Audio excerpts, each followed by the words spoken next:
agora, meu Deus e meu Pai, também tem uma parte melhor, excelente, porque diz que a fé vem pelo ouvir e ouvir a tua palavra. Então agora eu te peço, tira toda barreira, todo impedimento, que esse servo do Senhor possa ser tomado pelo poder do teu Espírito Santo e seja o porta-voz, Pai, não daquilo que nós queremos ouvir, mas o que o Senhor tem para falar nesta noite com a tua igreja. É assim que nós te agradecemos, em nome do Pai, do Filho e do Espírito Santo. Amém? A paz do Senhor, igreja. Pode se sentar.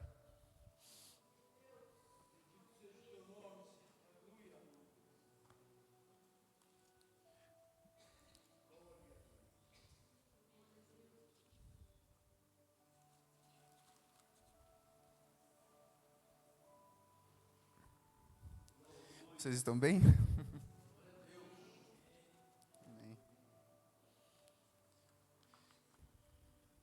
Meus papéis molharam tudo, tá, irmãos? Eu tomei chuva. Essa semana foi loucura. Eu falo assim, só prego em dia de chuva. Só dia de chuva. Caí de moto 2 vezes. Deu um monte de BO. Depois consegui ainda vir pro ensaio do louvor, graças a Deus. Eu tô todo quebrado, molhado, papel rasgado, mas glória a Deus. Eu tô aqui. No final deu certo. Amém. Vamos abrir a Bíblia então em Oséias capítulo 1. O pastor Edervan aqui encerrou com chave de ouro, hein?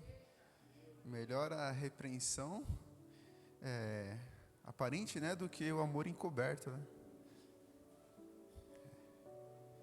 Será que a gente prefere a repreensão aberta do que um amor encoberto? Será que às vezes a gente não guarda a repreensão ou alguma coisa assim, e achando talvez que isso vai ser uma manifestação do amor? Isso é um tema interessante, uma coisa legal que o pastor falou, é um versículo assim muito poderoso. Oséias capítulo 1. E vamos começar. O Senhor revelou esta mensagem a Oséias, filho de Beeri. Durante os anos em que Uzias, Jotão, Acás e Ezequias eram reis de Judá, e Jeroboão, filho de Jeoás, era rei de Israel. Quando o Senhor começou a falar a Israel por meio de Oséias, disse-lhe: vá e case-se com uma prostituta, para que os filhos dela sejam concebidos em prostituição. E isto mostrará como Israel agiu como uma prostituta ao afastar-se do Senhor. Então, Oséias casou com Gomer, filha de Diblaim. Ela ficou grávida e deu um filho a Oséias. E o Senhor disse: dê à criança o nome de Jezreel, Deus semeia, que significa, né? Pois estou prestes a castigar a dinastia do rei Jeú para vingar os homicídios que ele cometeu em Jezreel. Sim, acabarei com o reino de Israel. Neste dia, destruirei o poder militar no vale de Jezreel. Pouco tempo depois, Gomer engravidou novamente e deu à luz a uma filha. O Senhor disse a Oséias: dê a sua filha o nome de Lo-ruhamá, não amada, é o significado. Pois não mostrarei o amor ao povo de Israel, e nem lhe perdoarei. Contudo, mostrarei amor ao povo de Judá, e eu, o Senhor, o seu Deus, os livrarei de seus inimigos, não com armas e exércitos, nem com cavalos e carros de guerra, mas pelo meu poder. Depois de Gomer ter desmamado Lo-ruhamá, ficou grávida mais uma vez, e deu à luz a outro filho. E o Senhor disse: dê o nome de Lo-ammi, que significa não meu povo, pois Israel não é o meu povo, e eu não sou o seu Deus.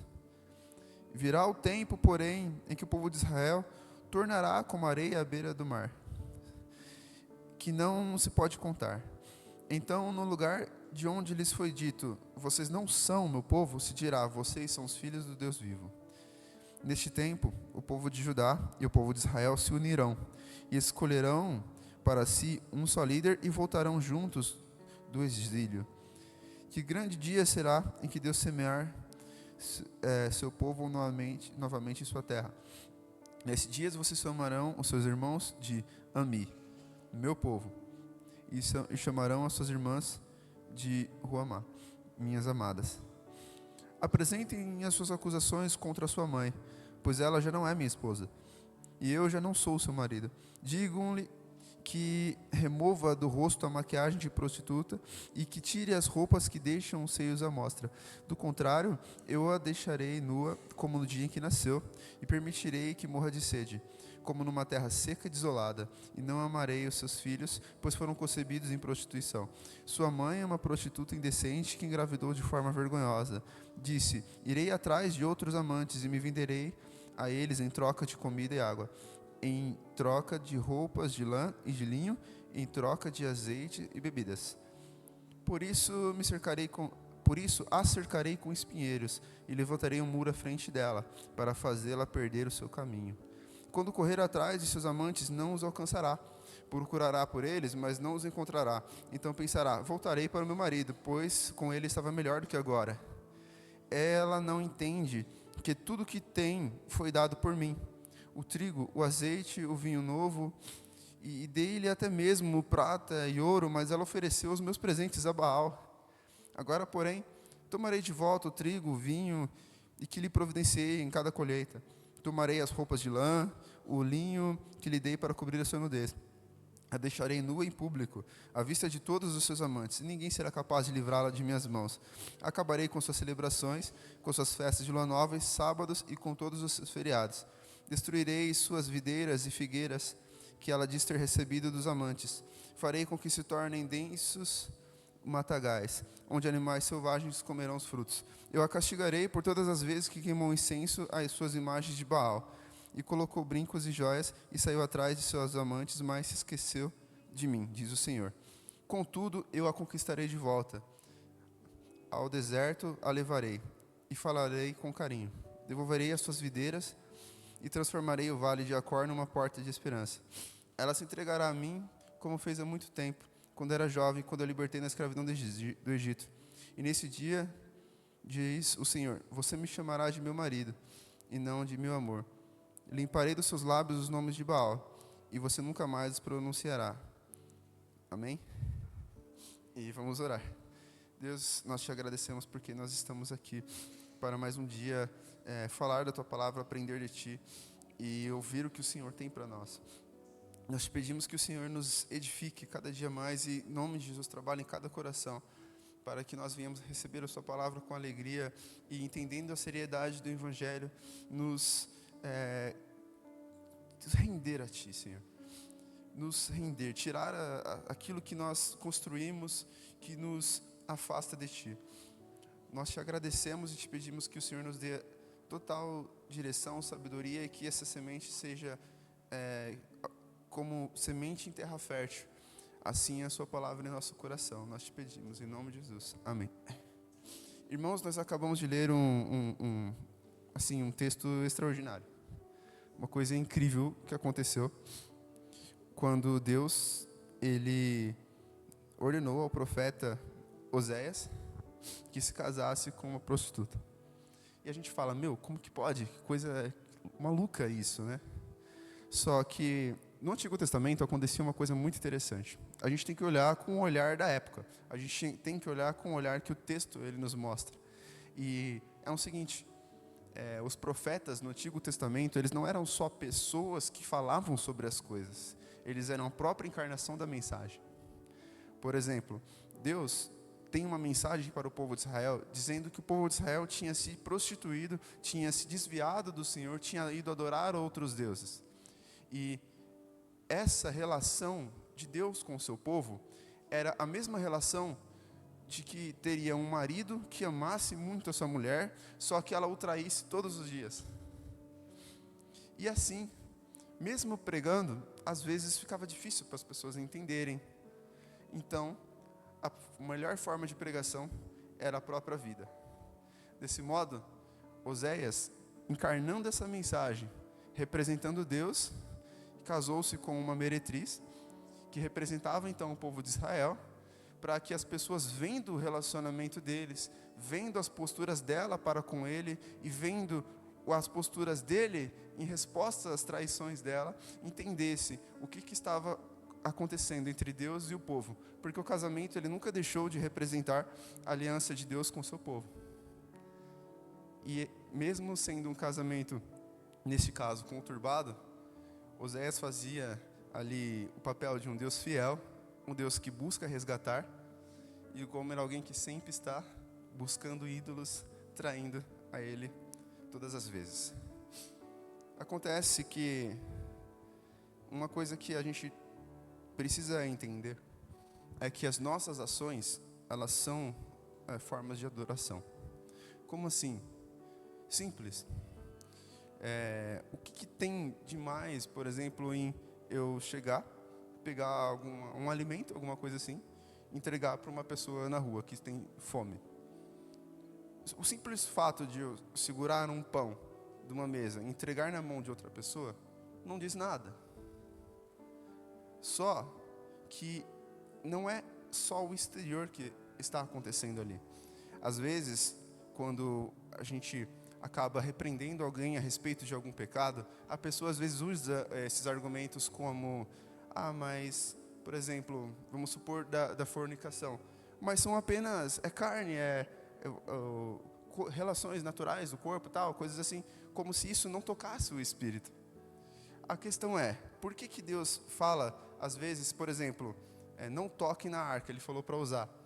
Para todo o povo sabia que não podia tocar na arca. Os sacerdotes que levariam a arca, que passavam pela consagração, que tinha todos os requisitos que Deus ordenou, poderiam levar a arca quando fosse o momento certo. Só que o que acontece? Você não podia chegar lá simplesmente pôr a mão na arca. Um dia fizeram um transporte da arca de um modo errado, e aí esse homem tentou às vezes segurar, porque a arca foi ali, ameaçou que ia cair. E ele foi fulminado na hora. Deus ali desceu o raio, desintegrou. E agora me fala, como que um ato físico, simplesmente eu pegar a minha mão e encostar em alguma coisa, tem um impacto espiritual? Às vezes é fácil quando a gente fala das coisas boas, mas quando a gente fala de um pecado, às vezes tem resistência. Um exemplo, antigamente, os gregos eles acreditavam o seguinte, que o espírito era uma coisa elevada, não material, e a carne, a matéria, as coisas físicas que você pode tocar, eram coisas que eram, assim, fúteis, não eram nada, não tinham valor. Então, eles acreditavam que o espiritual jamais poderia encostar no material, porque o espiritual era grande demais, era puro demais, e ele não podia tocar naquilo que fosse impuro. Vice-versa. Então, por exemplo, a igreja de Corinto tinha dificuldade de entender o quê? Que quando eles estavam em fornicação, eles estavam pecando contra Deus através do quê? Do seu próprio corpo. Porque para eles, o espírito está aqui, carne está para lá. Então não estava associado. Só que um dia chega João e ele fala o seguinte, que no princípio era o verbo. E o verbo era Deus, e o verbo estava com Deus, Deus perfeito lá. O Logos, aquele poder criador que é em si mesmo poder. E os gregos entendem, eles falam, Deus, beleza. Só que ele fala que esse Deus, ele veio e o verbo se fez carne. Aí todo mundo pira. Por quê? Porque não é uma coisa muito distante, mas era um pensamento popular. Todas as pessoas pensavam assim. Se ensinava assim nas escolas, vamos dizer. Todo mundo, se você perguntasse o que é o espírito e a carne, todo mundo ia dizer isso. Porque era o pensamento popular da época. Mas contra o pensamento popular, chega o evangelho. E aí, João diz, o verbo se fez carne. Aquele que era elevado, que era espiritual, que era acima de tudo, agora ele se humilhou e ele se fez homem de carne, Jesus. E o que acontece? Ao contrário dos que eles pensavam, o Espírito não deixou de ser puro, não deixou de ser Deus, porque ele se fez carne, mais do que tocar na carne, mas o Espírito purificou a carne. Então, por meio de Cristo, Deus encarnado, nós podemos ter uma vida santa. Nós podemos ter a purificação dos nossos pecados.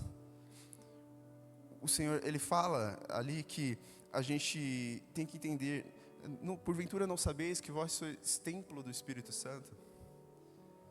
Entende? Então, por mais que eu tenha um ato externo, por mais que eu simplesmente pegue um objeto e coloque na mesa, não se resume a um movimento físico. Mas isso, o fato de eu colocar assim, de eu tomar uma atitude, de eu ir falar com alguém, de qualquer coisa que eu decidir fazer e fizer, numa fração de segundos vem o quê? Intenções do coração, pensamentos, decisões. O que contamina o homem não é o que entra, mas é o que sai. Nós estamos falando de obras. E as obras não são o pecado em si, pelo ato material, mas por aquilo que vem e então se consuma no ato material. Por exemplo, Caim, Deus fala assim, o pecado jaz à porta. Cumpre a ti dominá-lo. Começou no desejo, na ambição, no pensamento. Só que ele não dominou. E aí ele consumou o pecado no ato. Então, a gente tem que parar às vezes de ser tão simplista e pensar, como é que está o meu coração? O que está acontecendo aqui dentro? Por que eu estou tomando as atitudes que eu estou tomando? Será que as minhas atitudes elas estão sendo o resultado ali, a consumação de uma coisa boa, que agrada a Deus, de um pensamento certo, de um coração quebrantado, de um coração onde Deus reina? Ou as minhas atitudes são fruto, na verdade fruto não, são a obra de um coração carnal, de um coração que é contra as coisas de Deus, de um coração que está corrompido? Porque eu posso doar todo o meu corpo para ser queimado, como diz o próprio Paulo, só que isso não ter valor nenhum. Por quê? Por causa que ele fala, sem o amor, nada disso me aproveitaria. Eu posso dar todos os meus bens aos pobres, mas sem o amor, nada disso valeria. Ele seria como um metal que soa, seria só um ato externo, só o vento balançando um galho de árvore, não teria sentido nenhum. E pior ainda, nós podemos pecar através dos nossos atos, por causa das motivações dos nossos corações. Ananias e Safira estavam dando dízimo, pecaram mortalmente contra Deus. Por quê? Porque no coração deles estava a intenção de enganar a Deus, dizendo que estavam dando mais, dando tudo o que tinham, mas não deram. Nadab e Abiú foram oferecer incenso ao Senhor, só que ofereceram fogo estranho. Eles não fizeram o incenso que Deus pediu, não tinham o perfume que Deus queria ver neles. Eles falaram, vou fazer do meu jeito e é isso. Hófni e Finéias morreram, por quê? Porque eram sacerdotes, estavam sempre no templo, mas se prostituíam dentro do templo. Não é sobre o ato externo, mas é sobre o que está aqui e motiva o ato externo. E de Deus ninguém se esconde. Então, às vezes, quando a pessoa na situação de pecado fala, só Deus pode me julgar, só Deus conhece o meu coração. E é exatamente por isso. Significa que o seu pecado está visível aos olhos de Deus. A boa notícia, evangelho, é que Deus não quer condenar, Ele quer salvar. Ele quer transformar o seu coração ao ponto que a gente possa agora fazer de uma forma diferente. Por quê? Porque o pecado não é assim, vamos dizer assim, só a transgressão da lei. Deus não fez uma lista de coisas que Ele não gosta e fala assim, se você transgredir, entre aspas, você está pecando. O pecado é uma maldade que já existe, é uma coisa que é contrária à natureza de Deus. E a lei serve para quê? Para apontar, para nos fazer enxergar isso e poder condenar essas coisas. Nenhum homem é capaz de cumprir toda a lei porque o seu coração está corrompido. Só que Cristo, Ele cumpre a lei, e aí quando o Espírito vem em forma de carne, que é Cristo, Ele purifica a carne, Ele cumpre a lei e Ele nos dá a graça, que é um poder capacitador de Deus, para que agora nosso coração seja transformado, e nós possamos andar em novidade de vida, nós possamos mudar. Aquele que roubava, agora não rouba mais. Mas por quê? Não porque ele se conteve, mas porque o coração dele agora mudou. Existem adoradores e existem os verdadeiros adoradores. Nesse caso, Israel, que era o povo que Deus chamou, estava completamente desvirtuado, completamente desviado, completamente longe de Deus. A palavra de Deus mostra várias quedas de Israel. Quando eles estavam bem, depois se corromperam e caíram, rejeitaram a mensagem quando Deus levantou um profeta. E aí eles foram exilados, eles sofrendo juízos de Deus. Juízos são as retribuições justas que Deus dá para o pecado persistente do povo, com o objetivo de que eles retornem, se arrependam. Nesse capítulo aqui a gente viu, Deus fala assim para Gomer, né, representando Israel, que por causa das prostituições, por causa disso, de tudo aquilo que afastava dessa rejeição a Deus, Ele levaria ela para o deserto, para um lugar árido, para um lugar que não é confortável, para que ela visse e reconhecesse que ela estava melhor sendo cuidada pelo marido verdadeiro dela e retornasse. Deus falou que Ele ia construir muros, que ela ia procurar coisas e não iam achar. Oséias 4 fala que iam fazer várias coisas, iam buscar os amantes, a fertilidade, tudo, e não iam encontrar. Embora buscassem prazeres no lugar de Deus, Deus, como juízo, Ele dá uma insaciedade, fala, isso não vai te preencher. E aí você vai voltar para mim. Porque Deus cuida. E é o que Deus quer. Se ações são adoração, a quem temos adorado? Nós falamos na última pregação que eu tive aqui sobre o homem carnal e o homem espiritual. O homem espiritual, ele discerne todas as coisas, mas por ninguém ele é discernido, porque o homem carnal, ele só vê as coisas materiais, ele não consegue enxergar a profundidade que é o espírito. Ele não entende, ele olha só o aparente. Ele não entende o que move a gente no interior, a transformação. As coisas de Deus para ele é loucura. Antes da fundação do mundo, o Provérbios 8 fala que Deus criou ali a sabedoria, e a sabedoria se alegrava com Deus, e viu a humanidade ser criada, e se alegrou com toda a criação de Deus. Fala que na beira do caminho, a sabedoria está lá, apontando o caminho certo, dizendo, venham para minha casa, para um banquete. Na porta da cidade, a sabedoria convida também. Ou seja, Deus já criou, Ele estabeleceu um jeito certo para a gente viver. Ele criou um plano perfeito, um caminho. Assim, a gente imagina você entrando na sua casa nova, você querendo tudo assim de um jeito maravilhoso que você jamais saberia como fazer. Então você contrata às vezes um designer, uma pessoa que fala assim, eu vou fazer, e projeta tudo, né? Móveis planejados, tudo aquilo que você chega e fala, é isso que eu queria, mas jamais saberia como chegar até aqui. Deus planejou para a gente um caminho reto, para que a gente chegue em coisas que a gente jamais imaginou, para que a gente chegue a viver uma perfeita, santa e agradável vontade de Deus. Mas para viver isso existe um condicional. A condição é transformar. A gente tem que, Romanos 12. Isso, a gente tem que transformar-vos pela renovação da vossa mente. É o condicional. Por quê? Para que possais experimentar a santa, boa, perfeita e agradável vontade de Deus. Para experimentar isso, a gente precisa mudar a forma que a gente pensa. E isso vai mudar a forma que a gente age. Porque para o homem carnal, as coisas de Deus, essa sabedoria de Deus perfeita, que Deus já nos ensinou, o homem carnal olha e fala, é loucura.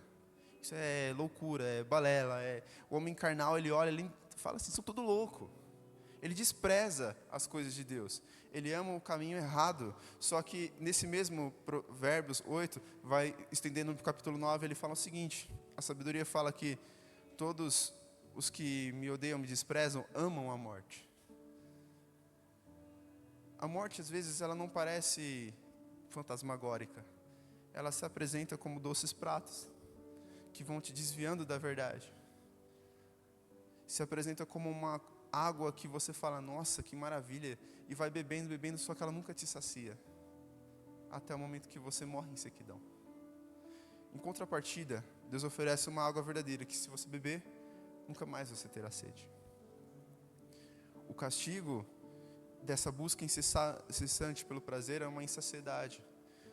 Por rejeitar a palavra de Deus, Deus os entregou às suas próprias paixões, para desonrarem seus corpos entre si e fazer uma série de coisas que não convém. Eles abandonaram a Deus em Jeremias e cavaram cisternas rotas que não retêm as águas.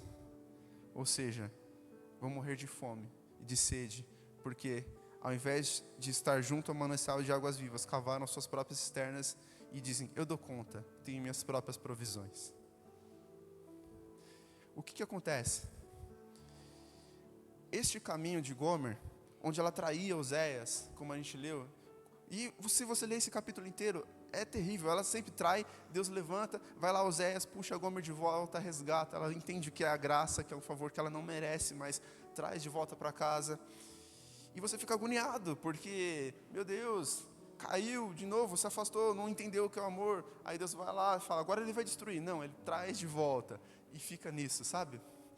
E o fruto de um relacionamento, desse relacionamento que Oséias tinha com Gomer, foram esses filhos que Deus fala, não é mais meu povo, não é favorecida e não amada.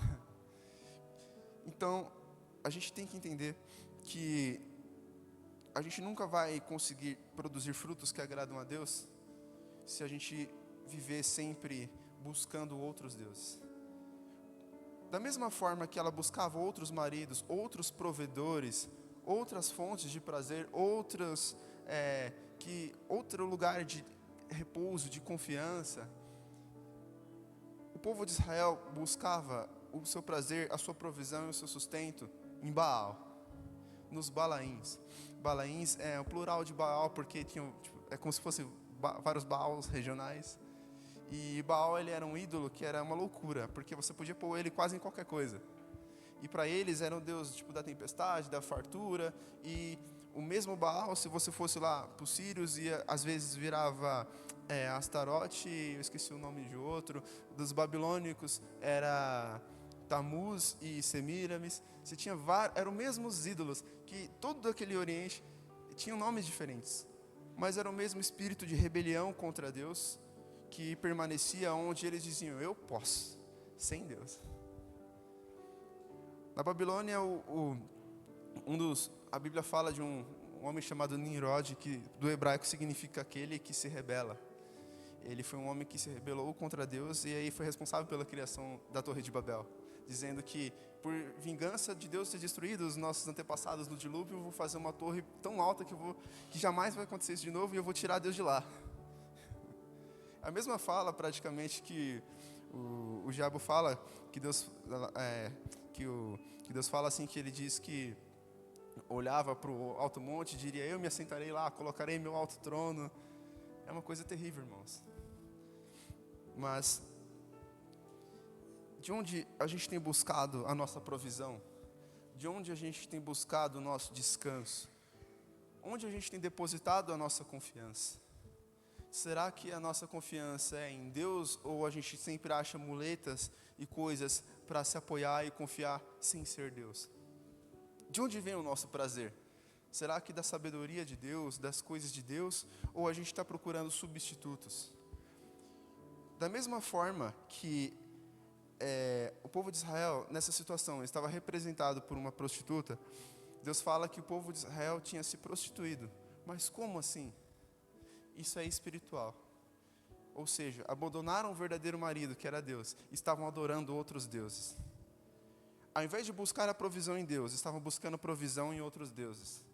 Ao invés de ter atitudes movidas por um coração quebrantado, um coração onde Deus reina, suas atitudes eram movidas por um coração onde o diabo reina. De que forma? Em vários relatos do povo de Israel, você vai ver Deus condenando as balanças enganosas, onde eles vendiam justos também por um par de sapatos, sempre buscando vantagem, ou então coisas do tipo, as coisas que Deus abomina. Deus fala que tem várias coisas que ele abomina, eu acho que em Deuteronômio, e a sétima, que é aquele mais odeia, que é aquele que semeia contendas entre irmãos. Então, se as nossas atitudes são adoração, porque é a expressão de uma coisa que Deus fez, se as nossas atitudes não são atitudes que correspondem ao caráter de Cristo, são a expressão de quem? São a expressão do quê? O que está reinando no nosso coração? Às vezes eu posso apresentar o melhor louvor, a melhor oferta, e ser terrível perante Deus, e ser fulminado. Eu posso pegar as partes lindas da Bíblia, posso pegar toda a parte legal, mas a parte que fala sobre zelo e temor, eu não posso descartar. Porque Deus é um Deus zeloso. Jesus, ele virou as mesas do templo quando falou que transformaram a casa de Deus, que era uma casa de oração, em um comércio, um covil de ladrões. Deus fulminou Nadab e Abiú porque ofereceram um fogo. A gente busca muito fogo, só que nunca é difícil você ver alguém orando por dom de discernimento. Todo mundo quer os dons mais aparentes, os dons mais bonitos, os dons, nossa, que eu vou chegar lá na frente e lá. Mas quem que ora pelo dom de discernimento? Quem que tem discernimento de espírito? Quem que ora para, sabe, virou até um jargão, porque se você questionar ou achar alguma coisa estranha, olha lá, você está blasfemando. Só que Deus não manda a gente fazer isso. Deus manda a gente julgar de acordo com a reta justiça. Deus deu um dom de discernimento. Deus deu a palavra para a gente julgar as profecias que a gente recebe. A gente não é mais refém, a gente não é mais escravo. A gente é livre em Deus. E amparados por Ele para seguir no caminho da verdade. A gente tem que se munir dessas armas espirituais. Porque existem doutrinas de demônios que às vezes saem de púlpitos. Paulo, 1 Timóteo fala sobre doutrinas de demônios que proibiam o casamento e alimentos lícitos. Olha que coisa que você fala, como assim proibir o casamento e alimentos lícitos? Que coisa estranha. Mas eram doutrinas de demônios. Fala em 1 Timóteo. Agora me fala, por que os demônios iam querer proibir às vezes o casamento e alimentos lícitos? Deve ter vários motivos, mas pensa. O que acontece com um homem que se preocupa mais com o aparente do que com o evangelho em si, de verdade? Você acha que numa época da igreja tão perseguida, da igreja primitiva, a gente devia ficar preocupado às vezes com onde eu comprei essa carne, onde que eu fiz isso, será que eu posso comer isso, porque carne de porco talvez? Enquanto era o momento mais assim importante para a fundação da igreja, para o espalhar do reino de Deus em todas as nações. E preocupando com isso, às vezes a gente está se preocupando com isso, está deixando nossa família morrer espiritualmente, porque não se posiciona como sacerdote. Às vezes a gente está se preocupando com essas besteiras e não está se preocupando em ter uma vida santa diante de Deus, porque acha que está tudo bem. Às vezes a gente está se preocupando com algumas besteiras e não está olhando para Cristo. Estamos se culpando, se crucificando e crucificando uns aos outros, porque um diz que eu sou eleito, o outro, eu sou não sei o quê. Esquece que é Cristo que morreu por todos. Uma casa dividida não prospera. É através da união, da comunhão. A oração de Jesus era que todos fossem um. Como Ele e o Pai são um. Como? Da mesma maneira, da mesma forma. Assim como. Entende? Maridos, amai as mulheres como Cristo amou a igreja. Mulheres, sejam submissas aos seus maridos como ao Senhor. Deus não fala só o que você tem que fazer, mas Ele fala como você tem que fazer. O processo é importante. Deus não fala, apresente as ofertas. Ele fala como você tem que apresentar a oferta. Isso é importante, irmãos. Por causa que muitos não estavam discernindo o corpo, haviam muitos que estavam doentes em vosso meio. Lembra o texto que a gente lê na ceia? Examine seu homem a si mesmo, porque quem comer ou beber indignamente, esse estará isso. E às vezes ceia para a própria condenação, não discernindo o corpo do Senhor. Paulo fala, quando vocês se ajuntam para o mal, e não para o bem. 1 Coríntios ali, vai seguindo, é só sobre união da igreja, sobre um querendo se exaltar e brigar com o outro para falar assim, não, eu sou de Paulo, o outro, eu sou de Apolo. E Paulo fala, ainda bem que eu nem batizei vocês, a não ser família de Chloe, a não ser fulano, alguns. O que ele fala? Que aquele que planta não é nada, aquele que rega também não é nada. O foco e o que importa é Deus que dá o crescimento. A gente canta, a gente fala muito bem, porque dele, por ele, para ele são todas as coisas, a ele a glória. Só que a gente pensa, será que a gente medita o que eu estou falando, cantando? Por que que a ele a glória? Porque é dele, porque é por meio dele, e porque é para ele. Onde que eu entrei nessa história? Não, só falei ele. Mas a gente às vezes tem mas eu penso, mas eu acho, mas eu não sei o quê. Não. Importa que ele cresça e eu diminua, para que ele apareça. Ser cristão é glorificar a Deus, não a si mesmo. Ser cristão é às vezes, mesmo quando eu não quero, é o buscar ter prazer no que Deus quer. mesmo que isso doa. Aqui, Gomer tinha se prostituído, Israel tinha se prostituído, porque tinham adorado outros deuses. Não é só simplesmente do fato de você ir lá e se prostrar ao ídolo, mas quando profanamos as coisas do Senhor, quando nós trocamos Deus por ídolos, e nossos atos, que são adoração, agora são adorações a outros ídolos. Esses dias a gente estava meditando, estava pensando, até conversei acho que com o Felipe, sobre alguns casos, e uma coisa que aconteceu, eu lembrei bastante, foi numa consagração que a gente teve uma vez, tem um evento em Ferraz de jovens que acontece todo mês, que é a mesa, e a gente participou uma vez de uma consagração pré o evento, né? E ali Deus falou muito forte através da vida de um menino, que ele teve uma visão assim um pouco assustadora, mas foi totalmente bíblica, onde ele via às vezes o pessoal adorando, e como se Deus dançasse no meio da adoração. Você fala, que coisa linda. Só que depois vinha ali alguém com a cabeça de boi gigante e dançava junto. Aí falava, Deus, por que você não tira? E mesmo que Deus, mais ou menos que Deus falasse assim, tipo, eu danço para os que me adoram, e ele dança para os que estão adorando a ele. O tempo de tirar o joio não é agora, entende? Deus que vai tirar o joio depois com os anjos e tal, mas existe o fogo de Deus e existe o fogo estranho, e Deus vê, e Ele fala. Só que o nosso zelo e o nosso temor, irmãos, é o que vai nos fazer estar do lado certo da coisa. É algo que nós precisamos resgatar. O zelo pelas coisas de Deus.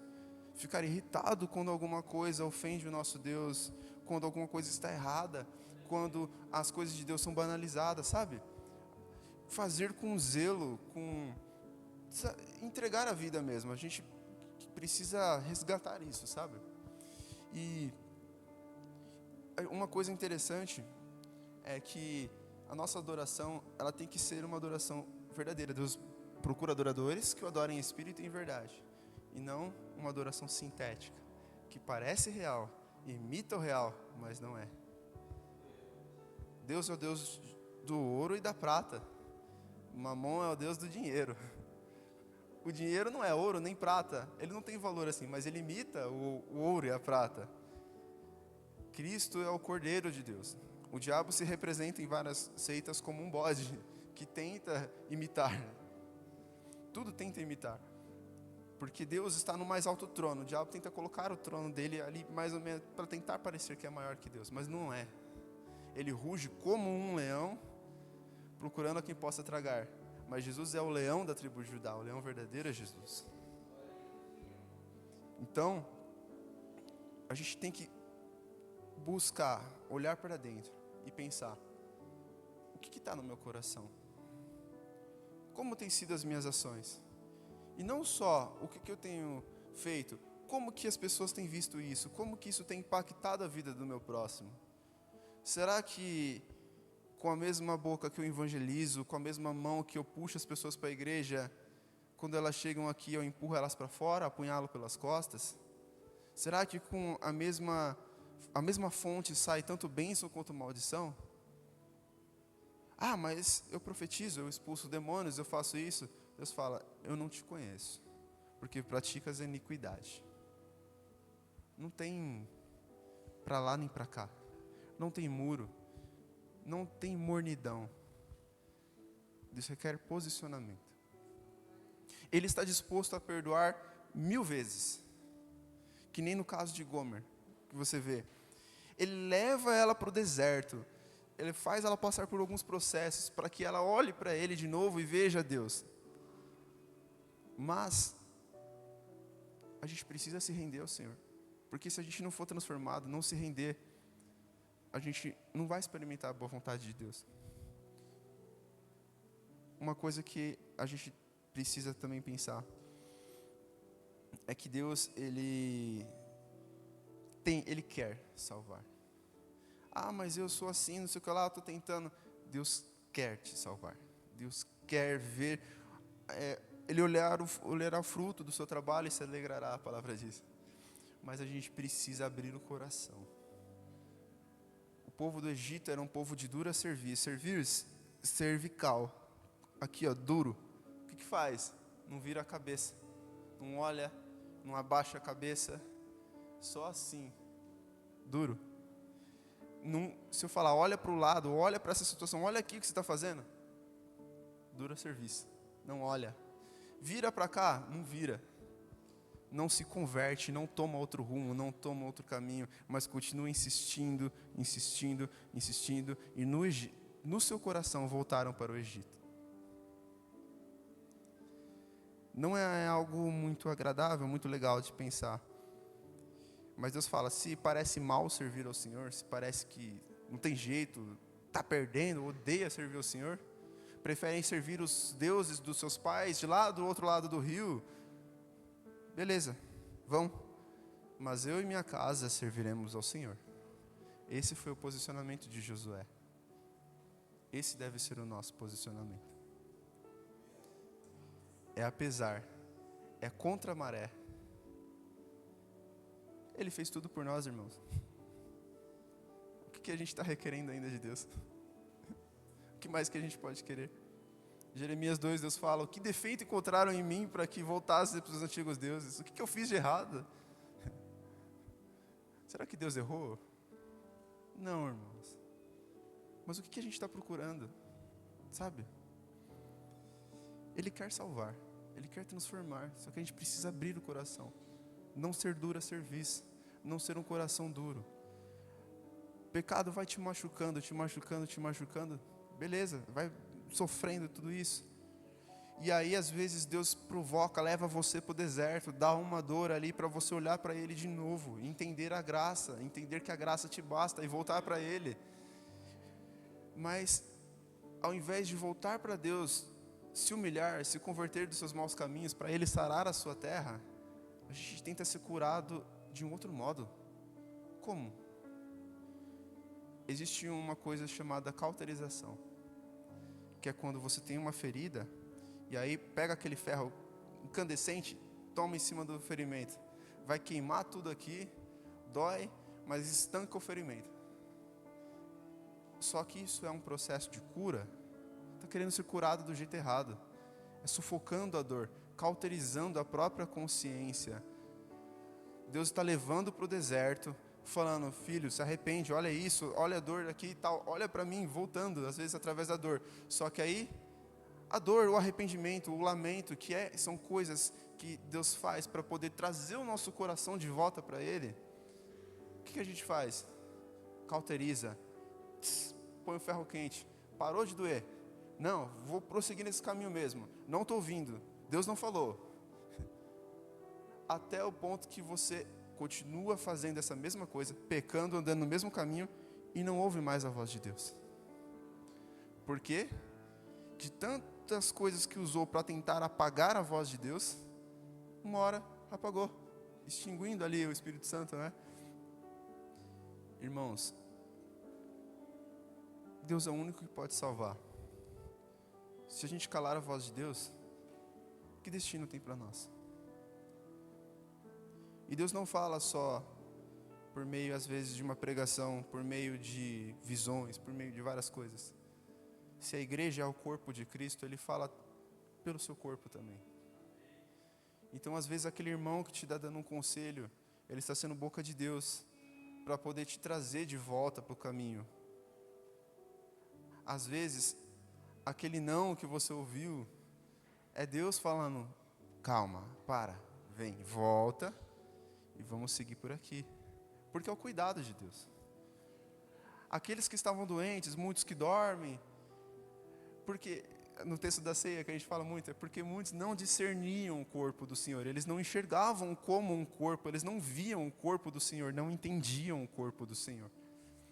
Então, quando ele fala, esse é o pão que foi partido por nós, toda vez que vos reunirdes, fazer isso em memória de mim, não é?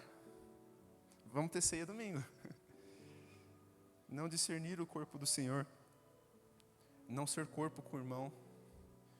Todos comiam lá e não deixava nada para o outro. Agora me fala, como que eu falo que eu faço parte do corpo de Cristo se eu não tenho comunhão com o meu irmão? Adianta comer o pão? Não. Eu como e bebo o juízo para mim, porque eu não estou entendendo nada do que eu estou fazendo. a ceia não é só para mim, mas é a ceia do Senhor para o corpo. Imagina um cenário de uma igreja perseguida, onde você pode perder a cabeça ser empalado ou queimado numa praça pública porque você é cristão. Quando você encontra ali 2 ou 3 cristãos e se reúnem na casa, o que vocês fazem? Vão ter uma refeição entre vocês ali, e aí param, segura e fala, em memória dele, vamos lembrar do que ele fez, vamos continuar, vamos para frente. Ah, mas eu pequei. Pecou? Beleza, então toma a ceia. Sabe por quê? Sabia que isso daqui, ó, esse pão, esse corpo aqui, ó, foi representar a carne de Jesus, foi partido pelo seu pecado. Esse sangue aqui, ó, foi derramado pelo seu pecado. Você pecou? Beleza, então é por você mesmo. Se você não tivesse pecado, você não precisava tomar ceia. Mas se você fala, não, eu não vou tomar ceia porque eu pequei e tal, beleza. Ah, mas eu não vou tomar ceia porque eu pequei, eu tenho temor a Deus, eu não vou tomar ceia. Se você tivesse temor a Deus, você não teria pecado. Segundo, se você fala assim, eu não vou tomar a ceia porque eu pequei, já trocou a comunhão com o corpo de Cristo pelo seu pecado. Porque você continuou com o pecado, mas você rejeitou a ceia. Vê como é sério. Só que aí, a questão é, quando você toma ceia, você, na verdade, quando você não toma ceia, você não toma porque evita um constrangimento. Só que quando você toma ceia, você se constrange, porque, caramba, eu pequei e Jesus morreu por mim e eu estou aqui na mesa, eu não mereço. Qual que é a base do arrependimento? Se não reconhecer, examinar a si mesmo, entender que eu não mereço. É aí, irmãos, é aí que está a questão. Para você ver como a gente foge das coisas que Deus nos dá, que nos levam para Ele. Porque vamos nos constranger, vamos não sei o quê. A gente evita o desconforto, mas é o desconforto que vai nos aproximar de Deus. Buscam Baal, buscam aquele que vai falar, não tem problema, continua aqui.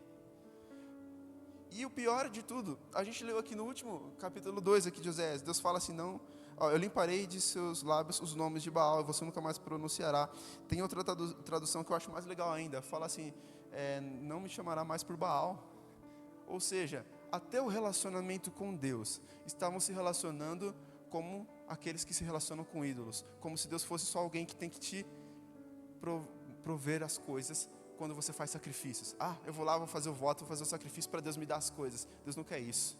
Você acha que Deus tem mais prazer em gorduras de carneiros do que se obedeça a sua palavra? Saul se prostituiu assim. Ele tentou o quê? Viu coisas maravilhosas do rei lá de Agag, dos amonitas. Deus falou, não toca em nada, mata tudo. E aí quando Samuel chegou, falou, não, eu estou ouvindo aqui um barulho de bois e tudo. Falou, o que é isso? Aí chegou lá, Saul, quer saber que eu achei muitas coisas boas, eu fiz um holocausto para Deus. Ele fala, você acha que Deus que tem mais prazer no seu sacrifício do que você tivesse feito simplesmente o que Ele mandou? Eu fiz isso, parece maravilhoso, beleza, mas você foi um desobediente. Entende?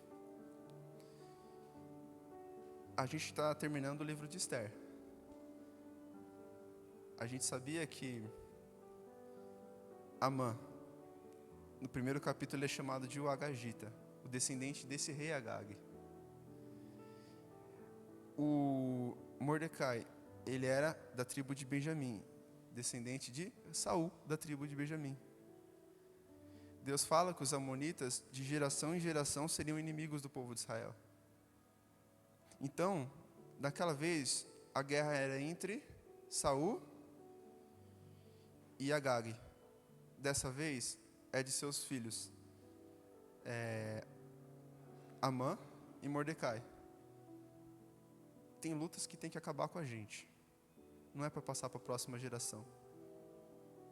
Mas, às vezes, por correr do problema, por correr das situações que Deus nos dá, a gente foge de um processo que nos leva ao arrependimento e à cura. Isso não pode acontecer, irmãos.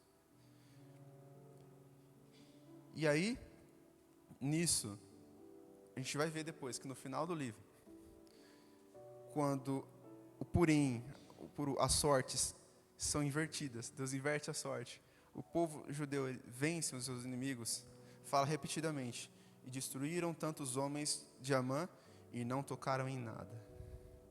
Destruíram tantos homens de Amã e não tocaram em nada. E não tocaram em nada. E não tocaram em nada. Eles aprenderam a lição. Cumpriram a missão que foi dada para os seus pais. De destruir Agag e os amonitas e não tocarem em nada. O erro de Saul foi tentar negociar com o inimigo e tocar nas coisas. Só que o pior é que o inimigo é tão mentiroso que quando Gomer estava se prostituindo, achava que aqueles ouros e aquelas coisas que ela oferecia e tinha com Baal eram dela. Mas a gente leu aqui no texto, Deus fala o quê? O que você tem foi eu que te dei. É aquela graça comum que se manifesta nos dias, mesmo no seu pior dia de pecado, para que você olhe e fale, eu não mereço, e volte-se a Deus. Então, para encerrar, que a gente tenha um coração grato a Deus, possa, abrir o coração, repensar as nossas atitudes, as motivações do nosso coração, ter zelo pelas coisas de Deus, entender que não passou, não acabou. O Antigo e o Novo Testamento são um. Só que um é sombra e o outro é o cumprimento, o outro é a revelação. Só que às vezes a gente mesmo assim revelado, a gente não vê. Deus quer salvar. Nem nos piores dias a gente pode esquecer disso. Mas também tem a nossa responsabilidade de abrir o coração e receber o que Deus tem para nós. Eu agradeço a oportunidade. As palmas do Senhor.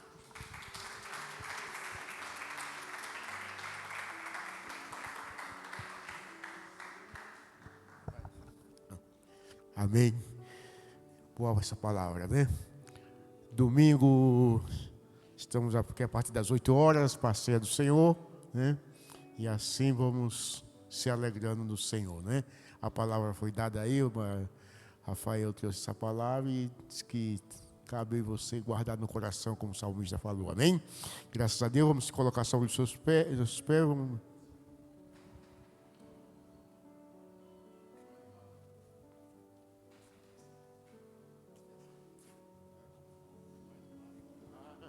Amém. E o irmão João, do pai do Alisson, viu a palavra, né? Bom, volto, porque a palavra é boa, hein? A palavra é boa. Amém? Soberano e eterno Deus, Pai, nesta noite, nós agradecemos, papai, por tudo que você fez neste lugar, pela tua palavra. Meu Deus, meu Pai, porque quando o Senhor nos corrige, porque nos ama, Pai, em nome do teu Filho amado, Jesus Cristo, Pai. Agora te peço, leva a tua igreja em segurança nesta noite, nos guardando, Pai, nos abençoando e nos preparando, Pai, para nesse domingo participar da ceia do Senhor. Meu Deus, em nome de Jesus Cristo, teu Filho amado, também visita teus servos, tuas servas, aqueles que não puderem estar aqui neste lugar, Pai, guarda, livra de todo o mal que nós te pedimos e te agradecemos nessa noite, em nome de Jesus, amém? Estenda sua mão para cá. Que o amor de Deus, Pai, a doce consolação do Espírito Santo de Deus, seja com essa igreja, não só hoje, mas para sempre, todos os seus dias, graças a Deus. Cumprimento seu irmão com amor.